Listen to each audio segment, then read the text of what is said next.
কেমন আছো বন্ধুরা? আজকে আলু পরোটা তৈরি করব। বিকেলে নাস্তা তৈরি করছি বাচ্চাদের জন্য। কিছু আটা ছেনে নিয়ে ছোটো ছোটো পেলা করে নিলাম। বেশি বড় সাইজের রুটি হবে না, মিডিয়াম সাইজের রুটি এভাবে বেলে নিলাম। এটাকে আমি হালকা ভাজা দিব, বেশি ভাজবো না যেহেতু আলু পরোটা হবে। দেখো এই রকমের ভেজেছি। আমি আলাদা আলু সিদ্ধ করে এটাকে ভেঙে নিলাম। কাঁচামরিচ, পেঁয়াজ কুচি, এখানে আদা রসুন, হাফ চামচ হলুদের গুঁড়া, হাফ চামচ মরিচের গুঁড়া এবং স্বাদ মতো লবণ ও হাফ চামচ জিরার গুঁড়া। মশলাটাকে আমি ভালো করে নেড়ে চেড়ে নিব।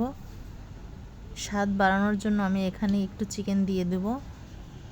চিকেনটা আমি হালকা কুচি কুচি করে নিয়েছি, যেহেতু এখানে পানি দিব না, এজন্য এই ভাজায় আমার মাংসটা সিদ্ধ হয়ে আসবে। এজন্য আমি এটাকে ছোট ছোট করে কেটে নিয়েছি। ভালো করে নেড়ে চেড়ে নিতে হবে। এই নাড়াচাড়ায় আমার মাংসটা সিদ্ধ হয়ে গেছে।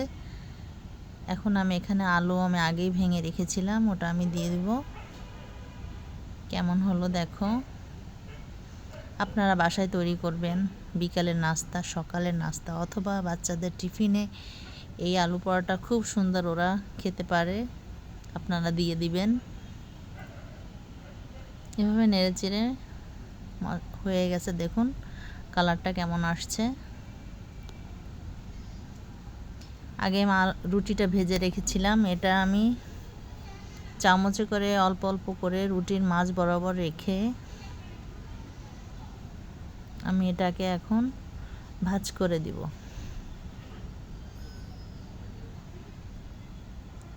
দেখেন আমি কীরকম করে ভাজটা দিচ্ছি।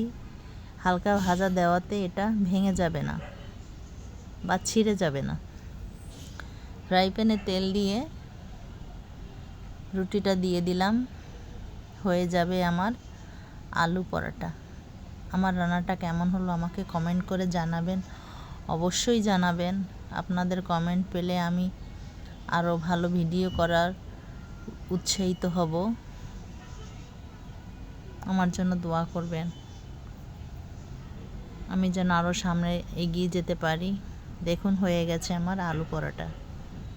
আমার রান্না ভালো লাগলে আপনারা বাসায় ট্রাই করবেন, বাসার সবাইকে বানিয়ে খাওয়াবেন এবং বাচ্চাদের টিফিনেও এটা দিতে পারেন।